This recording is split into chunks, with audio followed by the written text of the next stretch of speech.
right, Nate, you just got out of the medical tent chatting with Tommy Lee after that victory. I want to hear your thoughts on how you felt like the fight was going prior to the submission. I think it was going how I kind of planned it going out there. I was planning on going out there and getting better as I go. 5 rounds is whack, dog. Everybody talks about how I like 5 rounds, but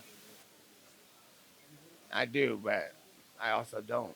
Fair enough. You know, yesterday when we did our interview at ceremonial weigh-ins, you said, I got to go watch some footage on Tony Ferguson. I don't even know how to fight the I guy. think what happens in a 5 round fight too is the better fighter starts to show, and the technique comes out whenever the energy wears off. Because a lot of fighters get through their whole careers with being good athletes and blasting off for 2 or 3 rounds, and as they get older, they can't blast off as hard. So they're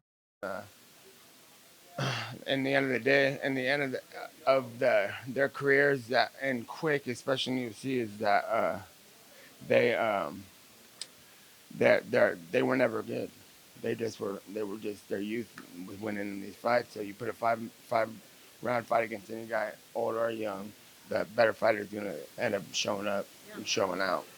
And you proved that was you tonight. What sort of challenges did Tony Ferguson present to you inside the octagon? All of them, because he's been around, and he had the advantage of not having the pressure, because he was not supposed to fight. What round was that for?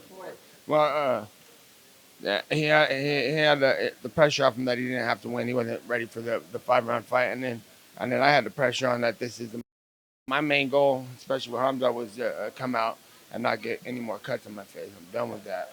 I don't want to be cut anymore, and it's a new mission that I never had before in the past. But now I'm like, and then they switched it to this guy who's most likely in the UFC to cut you. So I had that pressure on me. So once you locked in that guillotine, did you know that it was going to be over? That was going to be the fight-ending submission?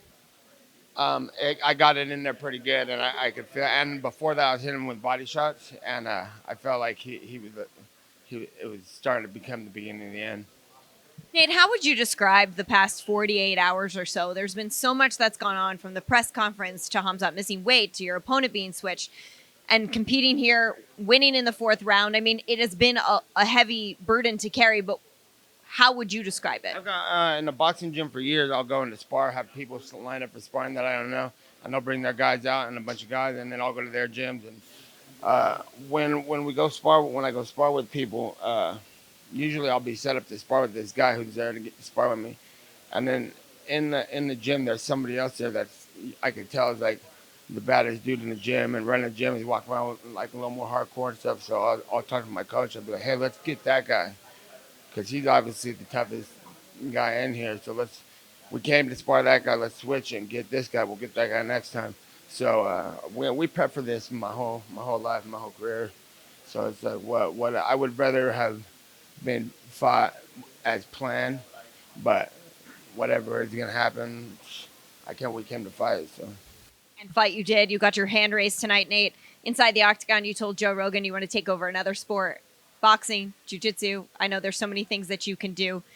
What does that timeline look for you? When would you like to compete in those other disciplines and then come back to the UFC? Because, Nate, you're one of our favorites. You got to come back. Yeah. Well, I feel like there's a bunch of different options out there to do, but also I feel like I've outgrown this sport a lot. Like, everybody here is new. You know how when they say that's a good basketball team, but they're a young team, and they'll be good in the future type of thing?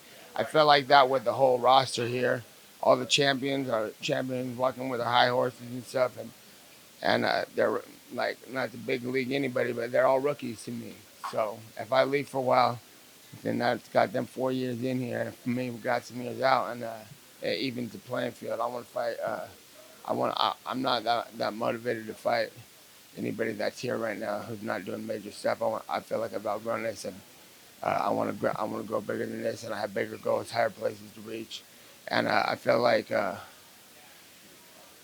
age ain't nothing but a number. I'm younger than my whole gym.